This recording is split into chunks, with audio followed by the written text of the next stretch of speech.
आपको सियासी दंगल जल्द ही संसद में देखने को मिल सकता है। संसद का मॉनसून सत्र 20 जुलाई से शुरू होने जा रहा है, जिसके लिए सरकार के साथ साथ विपक्ष ने भी अपनी कमर कस ली है। दोनों तरफ से तैयारियां जोरों पर है। दिल्ली अध्यादेश से लेकर कई अहम मुद्दों पर इस सत्र में चर्चा होगी, बहस होगी।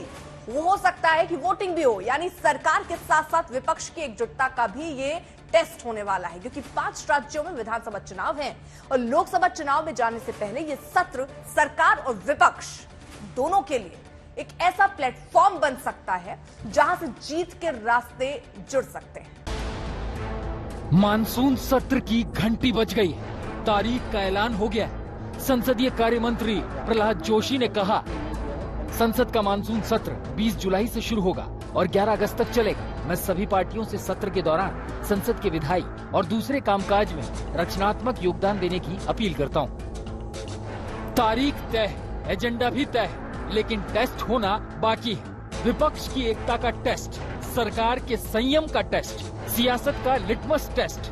आज जो एक साथ आने का दावा कर रहे हैं, सोशल मीडिया में उनके पुराने बयान वायरल हो रहे हैं, वो हमेशा से एक दूसरे को पानी पी पी करके कोसते रहे हैं। यानी विपक्षी एकजुटता की गारंटी नहीं है। ये परिवारवादी पार्टियां सिर्फ अपने परिवार के भले के लिए काम करती आई है, यानी उनके पास देश के सामान्य मानवीय के परिवार को आगे ले जाने की गारंटी नहीं है। जिन पर भ्रष्टाचार के आरोप हैं, वो जमानत लेकर के बाहर घूम रहे हैं। जो घोटालों के आरोपों में सजा काट रहे हैं, वो एक मंच पर दिख रहे हैं, यानी उनके पास भ्रष्टाचार मुक्त शासन की गारंटी नहीं है।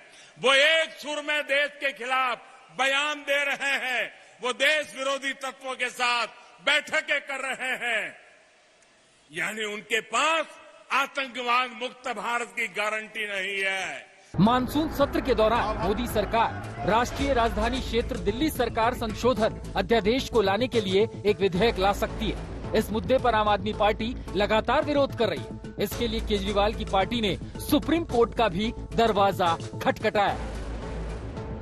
केंद्र के फैसले के खिलाफ और संसद में समर्थन के लिए केजरीवाल अब तक कई नेताओं के दरवाजे पर चक्कर लगा चुके हैं। यहाँ तक कि पटना के विपक्षी एकता की बैठक में भी हाजिरी लगा चुके हैं। लेकिन पटना में जब कांग्रेस समेत विपक्ष की दूसरी पार्टियों ने अपने पत्ते साफ नहीं किए, तो आम आदमी पार्टी की अनबन हो गई। इस पे आम आदमी पार्टी का या अरविंद केजरीवाल जी का समर्थन नहीं हो रहा। ये कांग्रेस को डिसाइड करना है कि वो भाजपा के साथ खड़ी है या कॉन्स्टिट्यूशन को बचाने की लड़ाई में साथ खड़ी है। ये मुद्दा आम आदमी पार्टी और अरविंद केजरीवाल जी से बड़ा है। ये देश के संविधान को बचाने का मुद्दा है, इस पे बात करनी चाहिए। 23 दिनों तक चलने वाले मानसून सत्र में अध्यादेश पर संसद में वोटिंग की नौबत भी आ सकती है। ऐसे में विपक्ष की एकता की भी अग्नि परीक्षा है, क्योंकि सियासत के हिसाब से सबकी अपनी अपनी प्राथमिकता है। कांग्रेस की प्राथमिकता की लिस्ट अलग है, जो आम आदमी पार्टी से तालमेल नहीं खाती है, जिसका जिक्र कांग्रेस नेता जयराम रमेश ने ट्वीट करके बताया। जनता की चिंता से जुड़े उन सभी मुद्दों पर चर्चा की अनुमति दी जाएगी, जिन्हें विपक्ष लगातार उठा रहा है, जिनमें वे मुद्दे भी शामिल हैं, जिन पर प्रधानमंत्री ने चुप्पी साध रखी है। संसद का मानसून सत्र कई मायनों में ऐतिहासिक माना जा रहा है। ऐसी खबरें हैं कि मानसून सत्र की कार्रवाई नई संसद में हो सकती है, जिसका उद्घाटन 28 मई को प्रधानमंत्री नरेंद्र मोदी ने किया था। इतना ही नहीं, मानसून सत्र में संसद की कार्रवाई में राहुल गांधी भी नहीं रहेंगे।